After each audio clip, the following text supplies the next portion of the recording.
তো অবশেষে আমরা চলে আসলাম কানসার্ট তথা চাঁপাইনবাবগঞ্জের ঐতিহ্যবাহী আমের বাজার কানসার্টে। তো হ্যালো এভরিওয়ান, আসসালামু আলাইকুম। কেমন আছেন সবাই? আশা করি সবাই ভালো আছেন।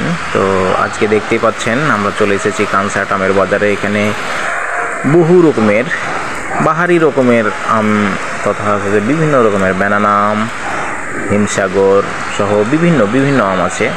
আপনারা দেখতেই পাচ্ছেন কত আমের সমাহার। তো এখানে যে এত পরিমাণে আম চাঁপাইনবাবগঞ্জের বিভিন্ন স্থান থেকে চাঁপাইনবাবগঞ্জের বিভিন্ন জায়গা থেকে আম চাষিরা বিভিন্নভাবে ভ্যানে, কেউ অটো, কেউ রিক্সা, মানে বিভিন্ন রকম, কেউ বা সাইকেলে নিয়ে আসতেছে। তো এখানে আম যে পরিমাণে আম আছে তাতে আমার মনে হয় তো এই আমের বাজারের যে শেষ মাথা পাবো কখন আমি সেটাই বুঝতে পারতেছি না। প্রচুর আম আর আম, যেদিকে তাকাচ্ছে শুধু আম ছাড়া কোনো কথা নাই। এই কানসার্ট বাজার হচ্ছে যে চাঁপাইনবাবগঞ্জের যে ঐতিহ্য, এই কানসার্ট বাজার ধরে রেখেছে। চাঁপাইনবাবগঞ্জের বিভিন্ন স্থান, বিশেষ করে শিবগঞ্জ, বলাহাট, এই স্থানগুলোতে আম সম্ভবত বেশি উৎপাদন হয় এবং বেশি আম ব্যবসায়ীরা এই জায়গায় আম নিয়ে আসে। এখানকার আম ব্যবসায়ীরা এখান থেকে দেশের বিভিন্ন স্থান, দেশ বিদেশের বিভিন্ন স্থানে আম সরবরাহ করে থাকে।